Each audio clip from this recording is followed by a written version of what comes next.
What's up, everybody, and welcome in to another edition of Big Men on Basketball. It is Wednesday, February 1st, 2023. I hope you're all having a great day wherever you are. I'm your host, Jeff Nadu, and we are here back on the Barstool Sports with YouTube channel. We're here every day, Monday through Friday, breaking it down.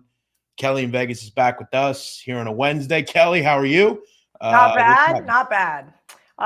Wednesday really slowed down now that there's no football for me. Wednesday used to be my busiest day. Now I'm just sitting around going, what do I do with my free time? Well, I find 9 basketball games that fit a couple different systems, a couple plays that I like. So I'm excited to break down this card with you. Some really interesting matchups, not a lot of like really great matchups per se, but some like lower under the radar type games that I still think are going to be really great games that we can hopefully make a little bit of money on. There's plenty of action here, whether it's the Big East, the Big 12, the Big 10, the Southern Conference, the Mountain West. There's all sorts of stuff for people tonight. That said, we have talked before. I hate the Big East. Yeah, God. That said, I do have that game really one of those games right out of the gate.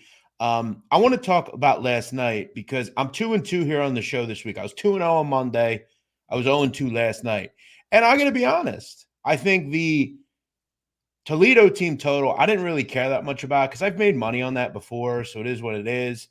But I got to admit, St. Louis, I'm done with that team. I've tried to back them a few times this year. I'm going to tell you guys something. The A-10 is just not a very good conference. I don't think any team is trustworthy in that conference. I just don't think it's very good. I think it's a bunch of just very average basketball teams.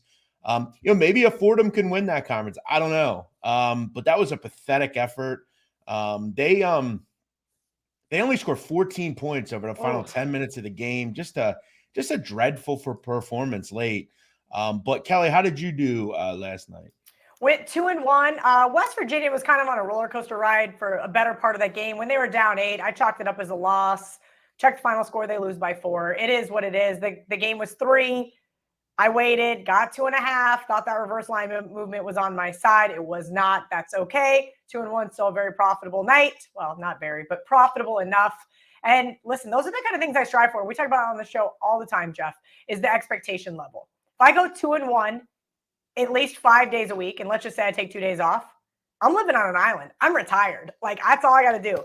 You can pick winners like that. I think we keep seeing these like ladder challenges, $10 to 10,000, and we keep seeing all of these things that are sound like a pipe dream to me, but to other people sound like achievable things. And I hate to break it to everybody, but doing it the old school way, slow and steady, gets you long term. Listen, you want to hit a home run, 6-team, 10-team parlay. By God, I hope you guys do it. But you're going to be chasing that for a really, really long time.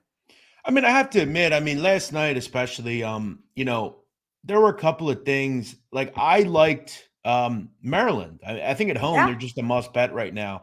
I like Kansas. I thought that line kind of spoke for itself. I will admit, I liked Vandy. That wasn't even close. So it was just a weird night. But, as you and I have talked about, many times, this is an every night business. You might look good one night, you might look poor the next. But yeah, I've seen a lot of those. You see a lot of these goofy challenges, and really at every level. You see them on. Unfortunately, yes. Whether people can climb up crates, whether people can eat, hot chips, all sorts of nonsense. I have to admit, Kelly, I don't talk too much about this, but I got to admit, I don't understand much of anything young people do today. Does that make you feel old? Yeah, I do. I don't understand it. I don't get it. I don't want to be a part of it. I don't like it. But I guess it is what it is, isn't it?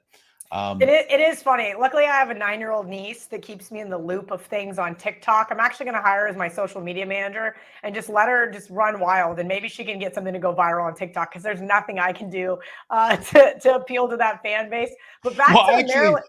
I went viral the other day on TikTok, but the video was deleted. Yeah, it was deleted though, the video. And I now have an account warning. I've had 3 videos deleted. I know Sydney Wells, who is part of Barstool Outdoors, has posted things like of a dead animal and TikTok deletes it. And she's like, I'm a hunter. So it is funny. But I wanted to touch on something that you said about Maryland. So Maryland did make my list last night because that is a system play that I blindly bet.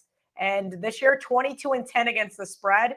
when laying points with the unranked opponent. So keep that in mind, guys. Just got it circled. There's going to be a couple on Saturday, I have a feeling. Obviously, those lines aren't out yet. I've told people that's the one thing you and I really just kind of, and you know what? It's not even just unranked teams laying points at home. Sometimes it's just numbers that, like Kansas last night. And you know this as a K-State fan. You saw that double-digit win coming, right? Well, what I saw is that exactly how the game played out. Now, had I laid KU -6 overnight, would have been a completely different story. But when I get up the next morning and it's 8.5, I can't get involved at that point because there I am. I made the game 8. I said, okay, listen, I made the game 6, which is right on the opening number. Add a couple buckets in there for home cooking at Allen Fieldhouse. Here we are. And I think they ended up, winning by 12. I was trolling a couple KU buddies I'm friends with who said they were going to win by 17. But listen, K-State, guess what they do? They turn the ball over. And I tweeted this. I said, if this continues, they're not going to make it very far in March. You turn the ball over, like they're bottom, I think probably 50 or 60 in the country as far as turnovers. It's not going to get you. They also missed some free throws last night. We've spoken about this on the show plenty of times before. I've still said KU is the team to beat in the Big 12. To me, a Big 12 championship doesn't matter. I'd like to see at least a Sweet 16 performance from this Wildcats team. Obviously, Keontae Johnson and Marquise Noel are front running that, but man, I have my concerns. We'll leave it at that. I will say, I mean, that Toledo game, over 84.5, they score 81. They missed 4 free throws. They don't miss 4 free throws, the game hits. They only had 10 attempts, though. You have to have more. Look, when you have a team total in the 80s, you need free throw attempts. They didn't have many of them. I also want to say, one play, Kelly, that I did end up making late night. I might have bet this around 10:30. Nevada. I gave them that as well. They're very good at home. Completely different road-home dichotomy. I would not have taken them in San Diego, but at home, they're good in Reno. They're a good team, man. They have good guard play, and San Diego State is not a vintage SDSU defense. Now, I will say I haven't had a lot of luck betting on them, but I've been able to find a couple spots, and I've been on that Nevada team a few times at home, so I was happy to get that one at least. Thank you for watching, everybody checking out the video. 313 people in here live on YouTube. We got people watching on Twitter. If you can, guys, please retweet the stream. It makes this easier. It gets this kind of group kind of built, and people come subscribe. They watch the other shows. Kelly has money shots, so make sure you check all that stuff. This is a dumbass comment. What are you talking about? I've been betting it all year. I've told Kelly multiple times. Toledo over. This is where it gets to be a problem, Jeff. And this is full disclosure, right? K-State didn't cover yesterday, but they've covered 18 freaking games in a row prior to that, minus the TCU game, right?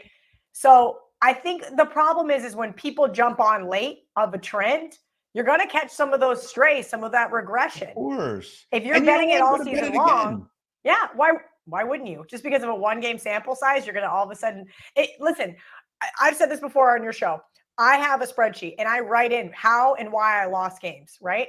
Was there a late foul? Was there a crazy almost half-point 3-pointer at the buzzer? What caused me to lose, or what was the reason why I won? So as you said, Toledo, 4 free throws at the end was the difference maker, or 4 free throws throughout the game. Sorry, I didn't watch. That being said, if you know that, now you can go back and look at them the next time they play and say, all right, what is going to be different here versus this new team?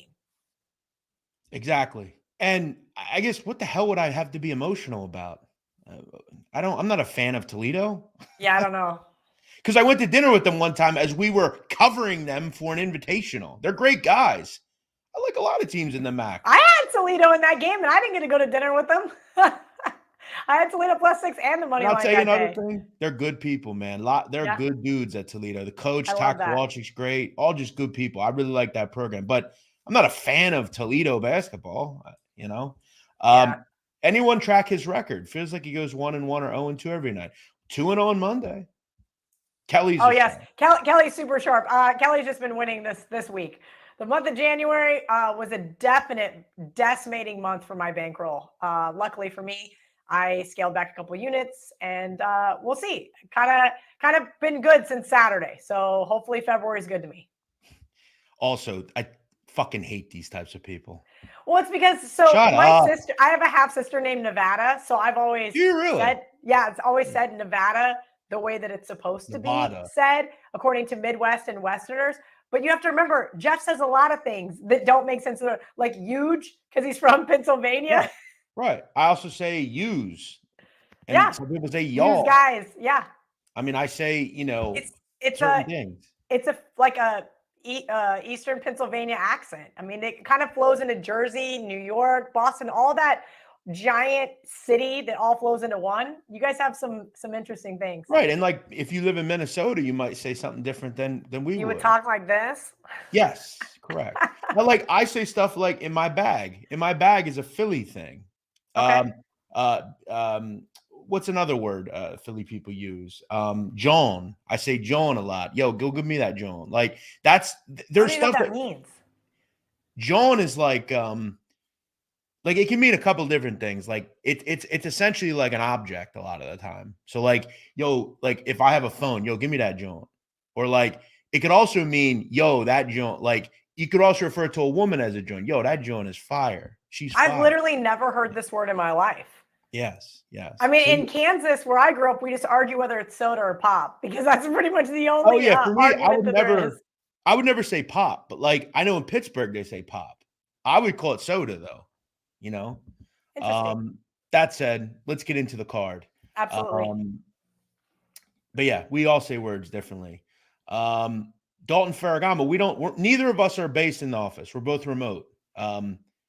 This is what we both are. Yeah, unfortunately, Dalton, I don't want to hang out in New York City. I mean, yeah, me either. Good. Me either.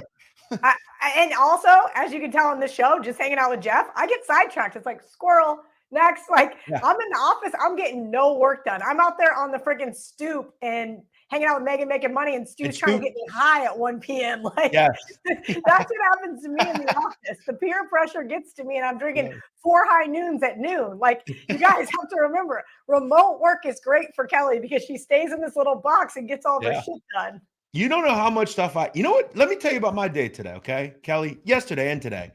I recorded the sit down yesterday, okay? I recorded a YouTube video that I go out that makes money for the company. Today, I already wrote 2 blogs.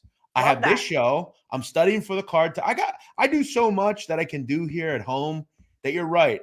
I just can't eat it. Plus at New York, like you walk by the radio room and maybe you go in and speak to something on radio. And before you know it, you've sat there for an hour. Yeah. Or I'm talking to security at the front desk about stuff that happened 20 years ago. It's just very difficult. I have to walk 6 blocks to get lunch because I'm lost and I can't just follow basic directions on an iPhone.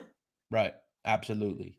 All right, let's do it. Let's rock. Let's start with the dreaded fucking Big East. I know. Xavier laying 4.5 against the Providence Friars, 154.5 on a total. We know one thing. Ed Cooley, very good underdog coach. This is a pretty good road team for the most part. Remember, 2 straight road games here for the Providence Friars. This is off of a win on Sunday in Philadelphia against Villanova, a game that they were down at the half, a game that they had to really claw, and that 10 minutes to go, they were down 7 points. So nice come from behind win for Ed Cooley. Xavier's got to deal with the little nonsense here. They're not going to have Zach Fremantle, arguably their best player. He's out with an injury. So it's going to take some time, I think, probably to get used to that. That said, they still have some capable players on the block, none of which are Fremantle, but are both and all can handle the option or can handle this type of game. I have to admit, I kind of leaned under a little bit. I know a lot of people with these 2 teams, especially Xavier, you don't want to play an over. Providence has played a lot slower at home a lot slower in general this year in conference. I feel like maybe there's some feeling out period for Xavier. And this total, I think, is a little inflated due to the fact of Xavier being such a good over team. But are they the same team without Fremantle? Keep in mind, the other night he played 20-ish minutes. They scored 67 points. So, they weren't scoring in the 80s like they normally did. I didn't ultimately get there with this game, but I thought it was an interesting one. Do you just kind of blindly bet Providence as a dog? They're very good in that role. Fuck, are you kidding me? Providence is my do not bet against list, but Megan Making Money tweeted out her Making Money parlay, which is on a Wednesday now, but that's good. because somebody's got to do something for this company and pick out some parlays, because now the football season's over. I got to find a new stitch because it did not work out for me on Saturday. I had 4 dogs that I liked. I texted Jack. I said, Jack, can we put this in the Barstool exclusive section? Like, it's early enough, whatever. No response. He wakes up. He goes, so sorry. I'm in Arizona for Roan's Gambling Cave. I didn't get it in. And luckily for him, Arkansas lost versus Baylor, but that was Oklahoma had already cashed, and he started to panic because that would have been a really nice thing to hit. That being said, there's been a few teams that I've said I'm not betting against. Providence is one of them, but I do agree with Megan. I liked Xavier -4. Now it's up to 4.5. I feel like I'm late to the party. Xavier's been really great at home towards the over, as you mentioned, 9-3 on this season. They've been a 50-50 against the spread home team. I'm looking to back Xavier here in the fact that what we see from Providence is not usually put together two good away games. And we saw that back in January with Creighton and Marquette.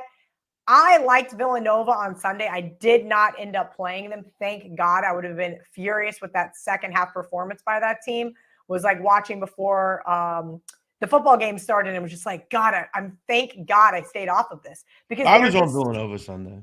Good. And I had some good friends that were too. And that's pretty much the reason why, because I said I cannot bet against them. Now, Kelly, they lost Villanova. No, I'm sorry. Oh, you were on Villanova. I'm sorry. I was on Villanova. I was not. I ended up not on Villanova because my buddy was like, I'm fading myself, which is kind of funny because we have that sweatshirt at Barstool, never be afraid to fade yourself. And he was kind of on that same January run I was. And he goes, love Villanova today. I'm betting Providence. I'm like, you're insane. And I started looking at it. I'm like, I can't bet against this team. But I did lean Xavier early, now at 4.5. I think I've got to just stay away. This looks like one of those games that's begging for Providence money. My biggest question is, can Xavier not do what they did against Creighton? And that is, if they're going to win this game, it's going to be played. And what concerns me, because you said you lean the under, it's going to be played in the 80s. If you're going to beat Providence and you're going to beat them by 5 points or more, where's the defense going to come from? Yeah, I'm just kind of hoping that maybe, I think Providence plays slow in general. I think they're a pretty good defensive group. I think Xavier just has a filling out period, and maybe this is like a 34-30 game at the half. Maybe it gets – I think it's going to be around the number. I think it's probably first to 75 wins, but I just felt like mid-150s was a bit high. That said, I think I could make cases for both sides. I think that the move up to 4.5 obviously makes sense, and I think maybe we overrate Providence as a dog. While they might be historically good, they're pretty much a flip this year as a dog. I think they're 4-3. So haven't they covered something like 7 or 8 straight versus – I lied. They've covered 5 straight versus Xavier. I think there's better Providence teams, though. I don't regard this Providence team as to me like last year's team or the year before, but I think you make case for both sides. I understand why you and others like Xavier. Like I said, I lean more under, but I don't think I'm gonna get there with this one. That is a really ballsy under. Really, really. I mean, that would make me. I would not be able to watch it. I just have to. No, I won't be watching it regardless. I know, but like whenever you got an under like that, you're like, every single basket just is pain. Yeah, and look, I kind of just feel like again, I think pace is going to be important here, and I think it will take some time to kind of get used to the offense. That said, I want to make it very clear: this is not on my card. Just kind of a thought, an interesting game, and it's got some good conversation from us with it. All right, Tennessee, SEC game. Tennessee laying 5.5 against Florida. This is in Florida. This is in Gainesville. 132 at the Swamp on a total. Look, Tennessee is one of those groups that, like, when someone asks me, hey, who can actually win the NCAA tournament? I want to say Tennessee because I do believe on the court. I think defensively they're as good as it gets. I just don't really like Rick Barnes. I don't like some of the roles this team has to play. And I think a team that generally thrives on the offensive glass, that's not long-term a good strategy to win. That said, I think tonight for me, I feel like Florida is just a little overvalued to me. I think a lot of people think this team is really good, and I was excited about them this year. I thought, with Todd Golden as the coach, he was a much better coach than Mike White was. I like Castleton, but I think a lot of the time he gets kind of punked in a way where he's I just don't think he's too kind of soft. I'm just gonna say it. I feel like he's a bit soft. I don't love their guard play. I think it's okay. This is a kind of throw your everything into this game. This is a huge game for Florida. It's finally one of those response games. For me, though, I don't trust them offensively. I don't really like either team from an offensive standpoint.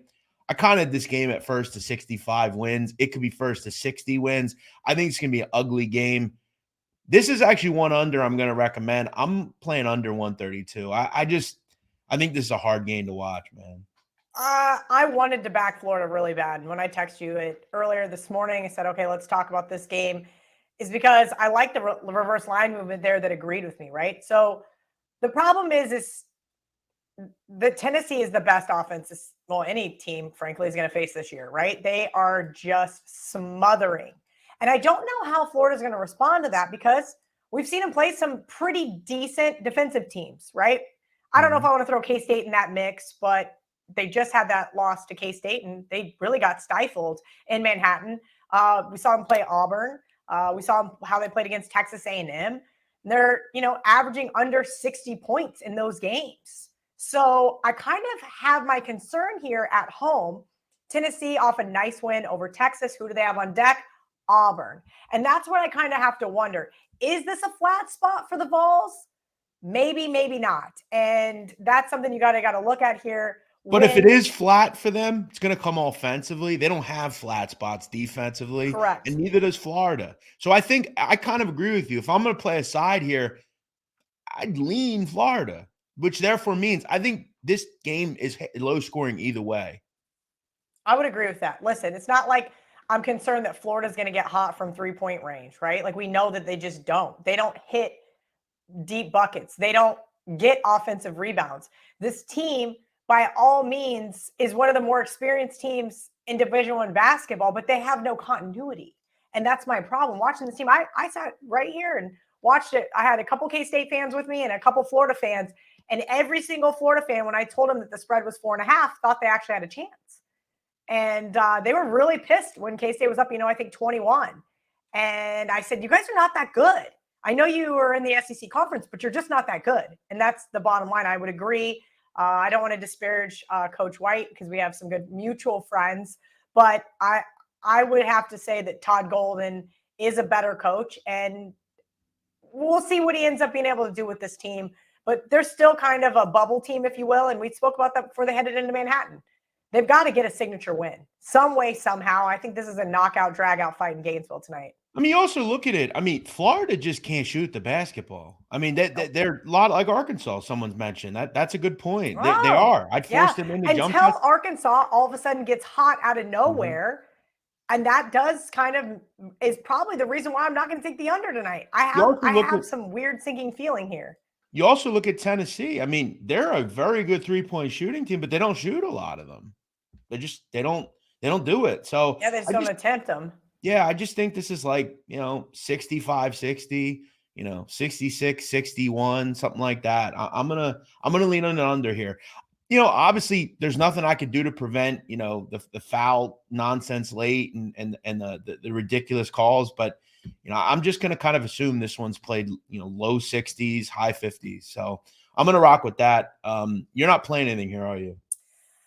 I'm really close to getting on board with Florida. I really am. I wish that this is where, we've talked about this. It gets difficult. Do you bet early in college basketball or do you wait? And sometimes, at least for me this year, it has been better to not bet the overnights, either because of injury concerns or sometimes I'm just playing wrong and I need a little bit more time to look at some of these games. So I prefer waiting until early afternoon. I've only actually gotten to the window with 2 games so far, but Florida is on my we'll call it a TBD list. Keep in mind, Florida has went under in 8 of the last 10 games. Wow. So something to keep in mind. 405 people watching. Thank you for being here on YouTube. If you're watching on Twitter, welcome in. Ted Cook says 400 plus in the chat. Smash the like button. Yes, do that. Yes, please. Martin Montagne says, first time watching. Solid show. Well, thank you. Welcome, Martin. Thank you for being kind. Welcome in. Like the stream, unliked and relike. Yes, I will say I'm always fascinated by the like button talk because I mention it on every show I do. And from what I understand, it means very little in the grand scheme of a YouTube I video. have no idea. From what I've heard. Every single show I do is on YouTube. I always say it because I'm told to. Yeah. I have no idea how the algorithm works. It's almost as mind-boggling to me as TikTok. Because I'll say, like, I've had thousands of likes on videos, and it doesn't really like make. Mr. Beast said that too. Mr. Beast said that, and he's the most viewed YouTuber. He says that likes mean nothing. So, is he the guy that cured the blindness? Yes. That's the first time I ever heard of him. I'm like scrolling. I'm like, what is this? Is this real? Mm-hmm. Yeah, it's definitely real. It was a great video, actually. Wow. All right. And I will admit, it's actually shameful that it's such an easy thing to do, and we have not made people aware that you can actually do it and help so many people. It's sad that a YouTuber has to make us know that. It's a shame that the powers that be don't let people know that. In fact, that it's not free for people. That's shameful. But as we've talked about time and time again, this country has a war on its underclass, sadly. Let's get into the next game. I don't want to get into political because I'll get fucking annoyed. Oklahoma and Oklahoma State. This is what is the name of this? Do they have a rivalry name? Bedlam. All right, Bedlam. Can we say that? Is that okay? I don't know. I don't even know what it means. We're not allowed to say Red River Shootout. Red River rivalry now, and I can't even say it. It's like rule to that. It's a Red River Shootout. Shootout. It's still the shootout.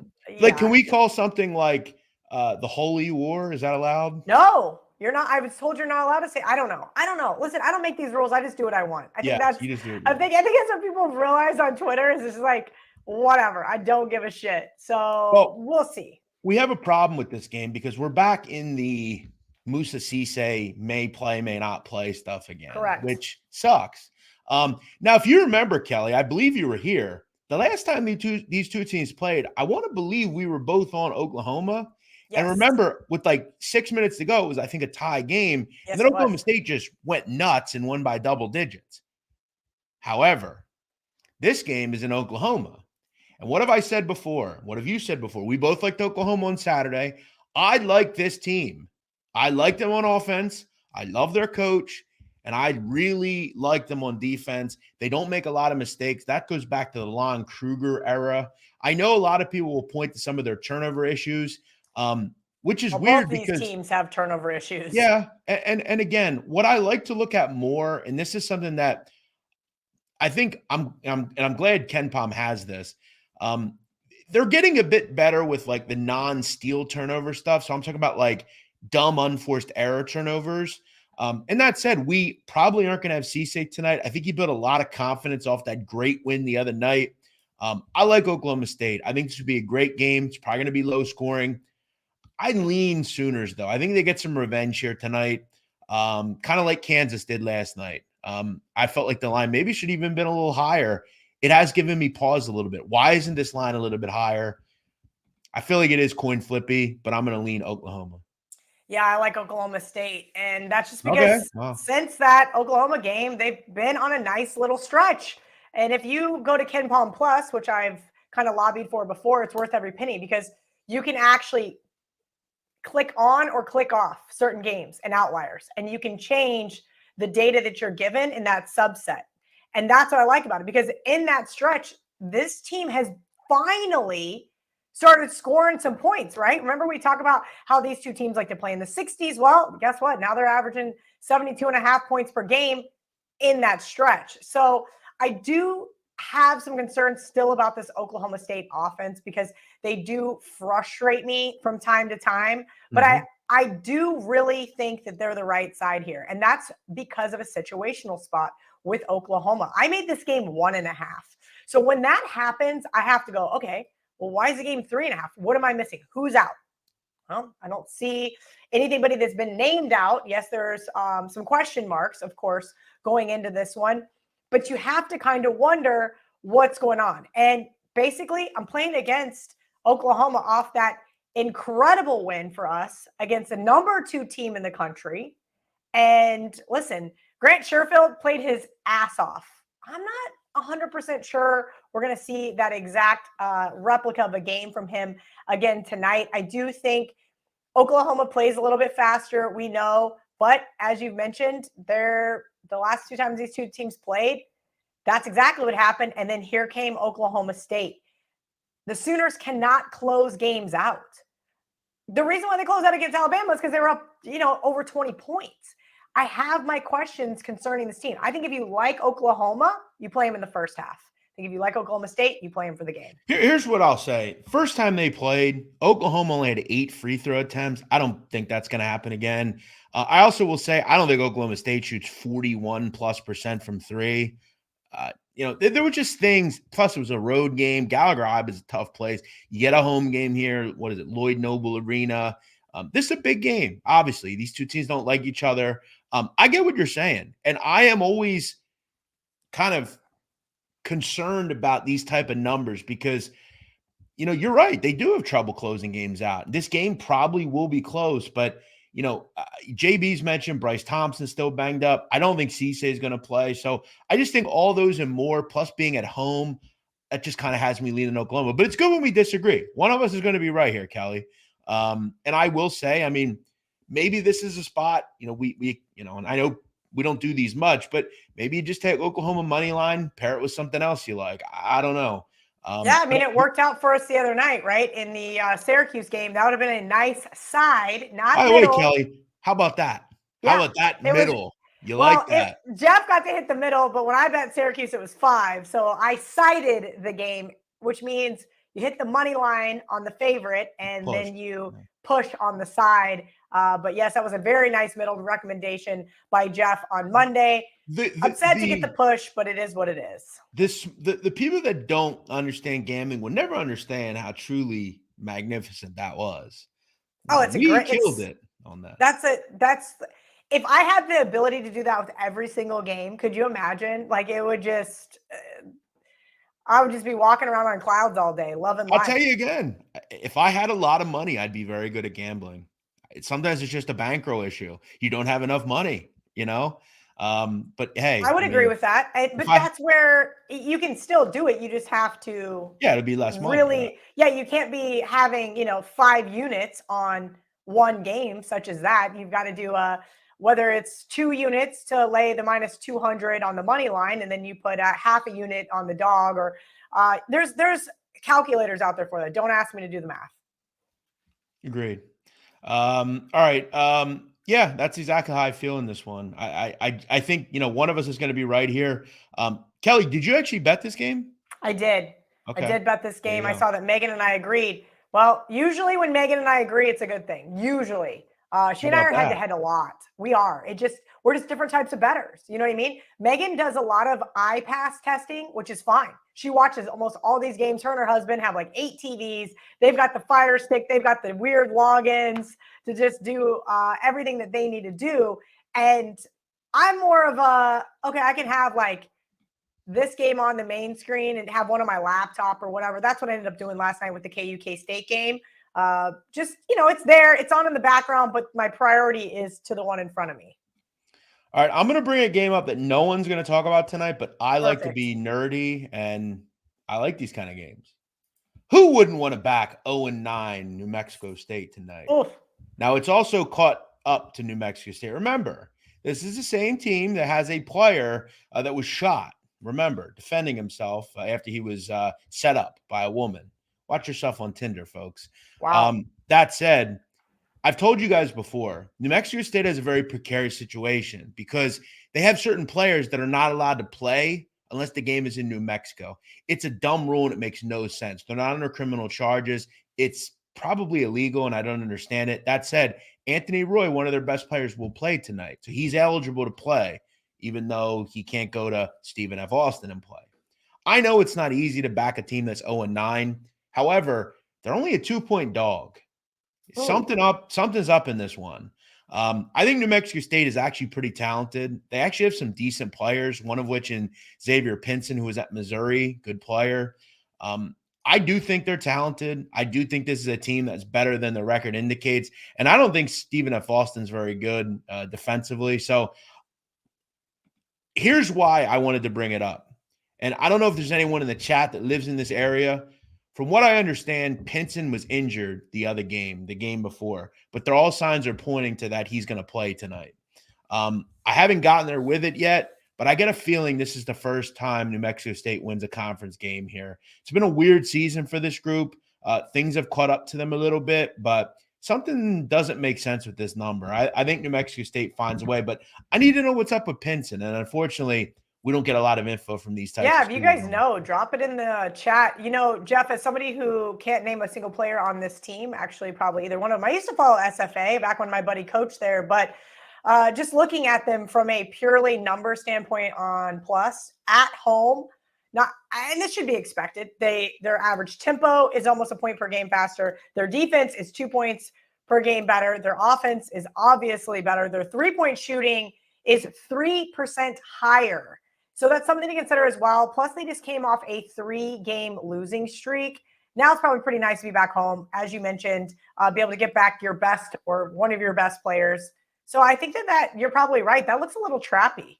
Is that a 100% play, or you're just waiting to? Yeah, I need to know about Pinson. I mean, he scored 20 the first time these two teams played. Keep in mind, the first game in Stephen F. Austin, New Mexico State lost by 9. Remember as well, Anthony Roy, the kid that can't play in other states, wasn't playing. He will play tonight. So I think a lot of that just kind of catches up. And remember with Stephen F. Austin, their coach, Kyle Keller, every team they've ever had, you can go back to the Thomas Walkup days, the teams that beat West Virginia in the NCAA tournament.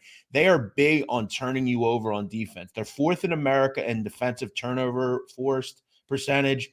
This is a pretty good, if you have Pinson in the lineup, this is a pretty good team at not turning the ball over. So I don't know. I have to try to look more into this. Maybe I'll find a message board with some information on this, or maybe I'll just bet it live. But New Mexico State looks like an interesting spot tonight.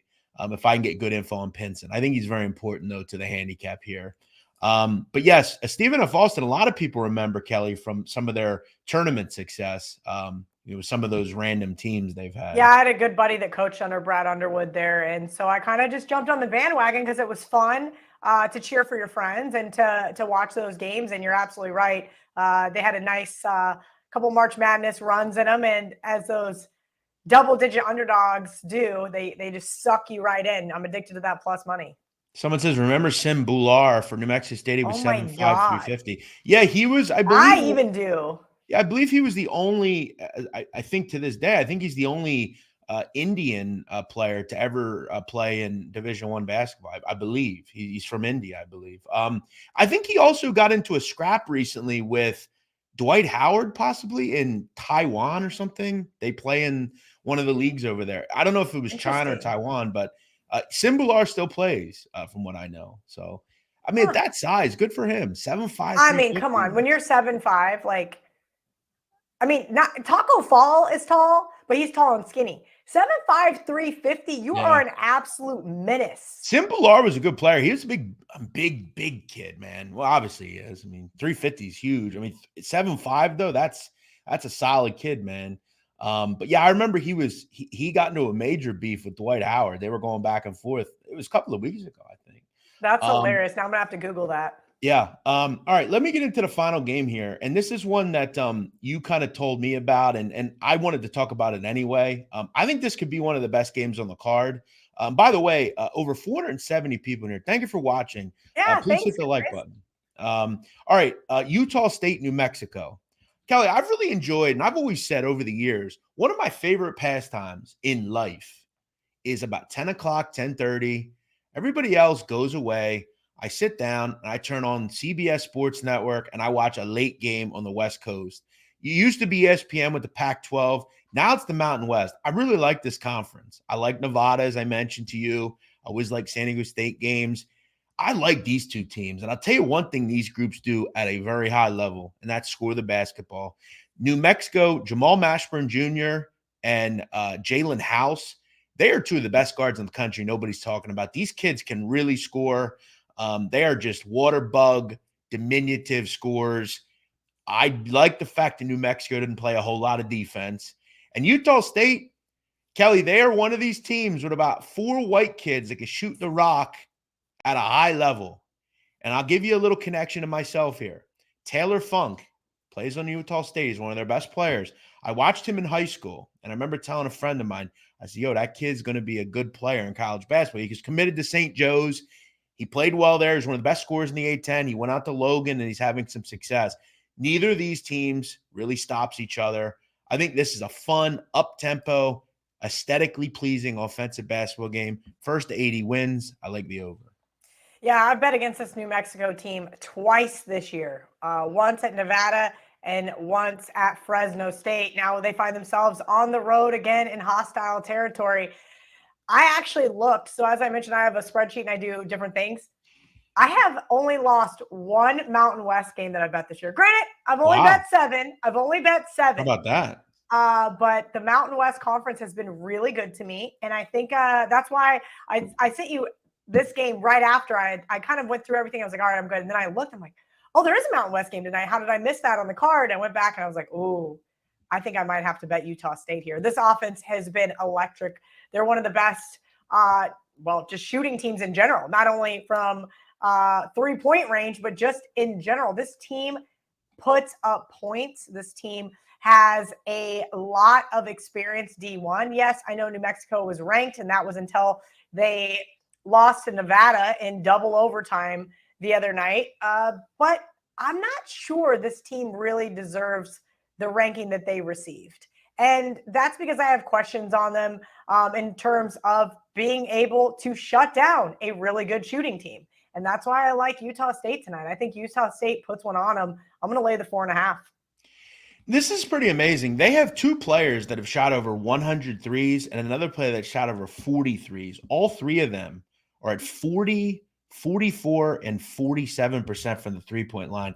It's just wild. Kelly, it's important to say, as a team, number 1 in America, 41% from 3. That is, at this stage, February 1st, I mean, you have a kid on this team, Stephen Ashworth.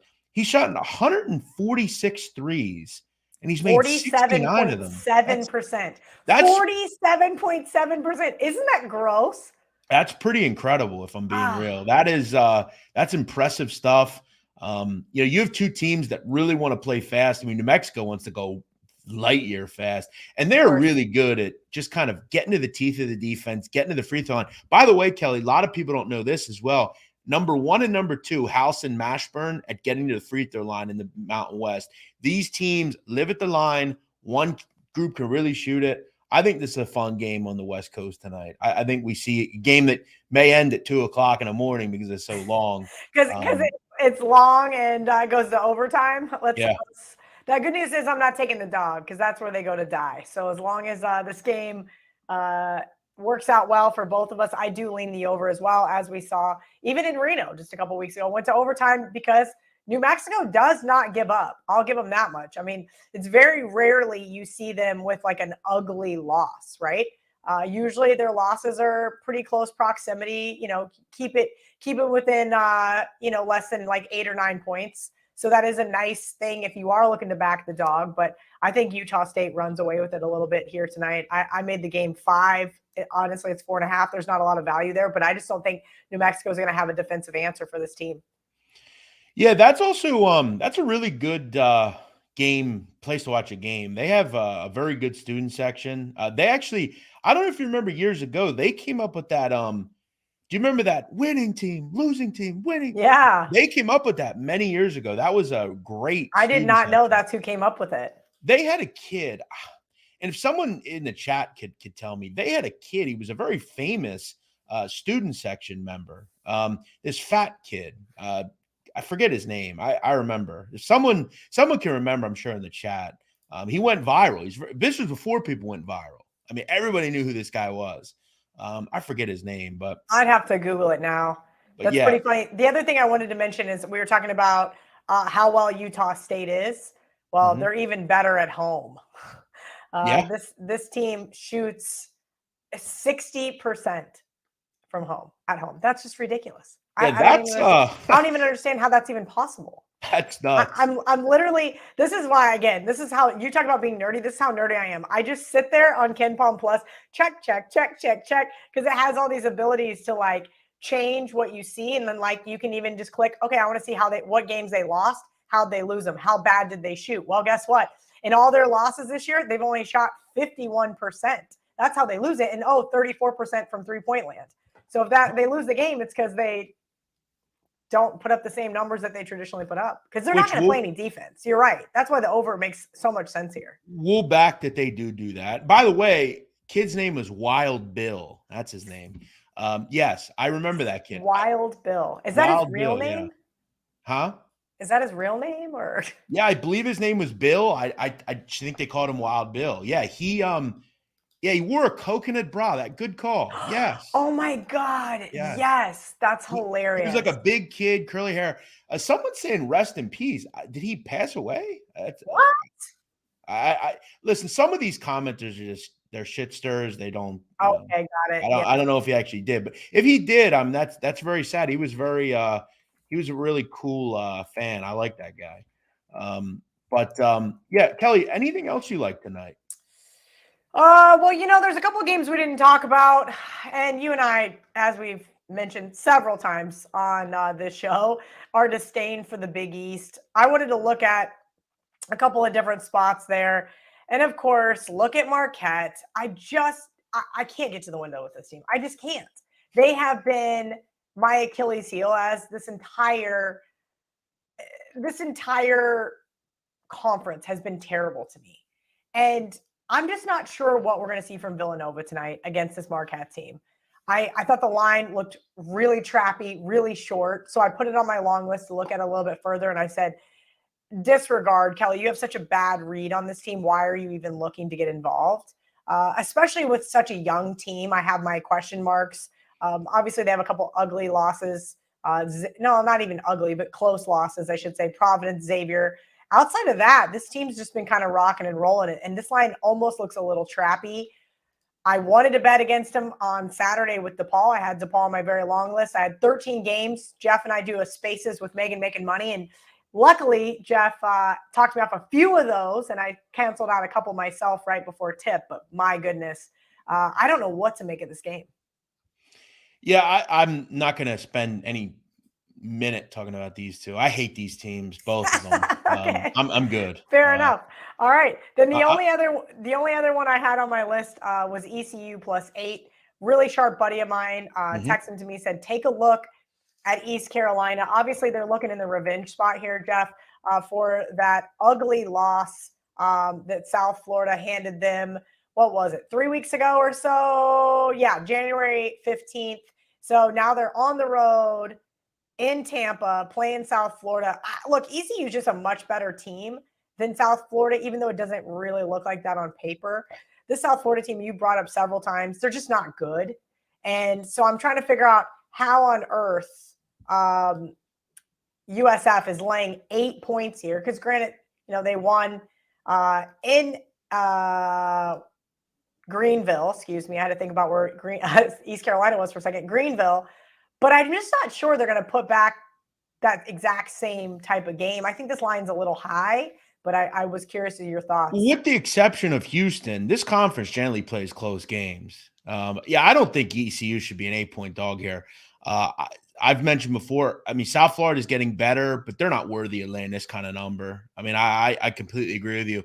I'll also say I actually I've been calling in East Carolina radio as a guest for years now. And I know one thing about this team. They play a lot of close games. They hang in games. That's just what they do. Yeah, I'm not ready to lay, over 3 possessions here with South Florida. I think it's a good one. I agree with you. All right. I think I'm going to join him on that one. I will not tweet it out because it's not my play to tweet out, but it is something that kind of caught my eye after he sent me a text and said, hey, take a look at this team. And I'm going, you want me to take a look at East Carolina? And then when I realized they were playing South Florida, I'm like, hey, Jeff talks about this team a lot and how they're just not there. And especially to be laying 8. I understand they won by 11, but not buying the hype. Yeah, I agree with you. I think this is too many points. I don't think South Florida is good enough defensively to lay this kind of price in. And look, like I've said before, there's just not 8 points. I don't think there's 5 points difference between these teams. That is not worth 3 points, that arena either. I think that's a pretty good one, Kelly. I second that one. All right, guys. Well, we're going to wrap it up. I like 2 plays tonight, at least on the show. I'm going to take I'm going to take Florida, Tennessee under 132. And I'm going to take Utah State, New Mexico over 156.5. So 2 totals tonight. which, I think we get there on. I like both of them. I want a high-profile game in the late one. I want a low-scoring game in the first one. I like it. Simple. I'm going to lay it with Utah State -4.5. I'm going to take it 3.5 with Oklahoma State. As I mentioned, if you like Oklahoma, I think first half is a much safer play there. I'm flipping that coin with Florida here right now. I feel like I'm a little late to the party, but I do still think that is going to be a really good side to have. I got to figure out if I think they can actually win the game. And if I don't think they can win the game, I may end up just having to stay off at +5 and then ECU +8. One other game that I've kind of been kicking around the tires on, I think I'm probably going to get involved just because I've seen this team. I know them well, and I just don't think they should be laying 8+ points, similar to South Florida. I kind of like Maine tonight against Bryant. Bryant is a team that a lot of people like, but I've said before, they don't play good enough defense to cover these kind of numbers. They've been dealing with some injuries. Sharif Gross-Bullock's been in and out. He's one of their better players. They're a deep team, and Maine is a lot better under Chris Markwood this year. This is a team that, 2 years ago won 2 games. Last year, they won 6 games. They've already eclipsed that and have won 9 games this season with a lot to go. They do a lot of things well, guys. One of the best free throw shooting teams in America, pretty good from 3, and they don't turn it over. I think Maine can hang in this game tonight against Bryant. I don't think Bryant is worthy of laying these kind of numbers. I just don't like them without certain players, and I don't like them on defense. It's just a thought tonight. That's that. Kelly, good to see you, as always. Yeah, always. Great information. I will ask you quickly before we go. You had previously predicted that Sean Payton would be the next coach at the Denver Broncos. Good hire, finally. They have made some bad ones recently, most notably Nathaniel Hackett, but this is a good hire. I'm very happy. I'm actually I'm not friends with her, but let's just say she and I do some work together. His daughter, Megan, and I've been Megan, bugging her for about a week and a half. Like, is he coming? And she's like, I don't know anything you don't know.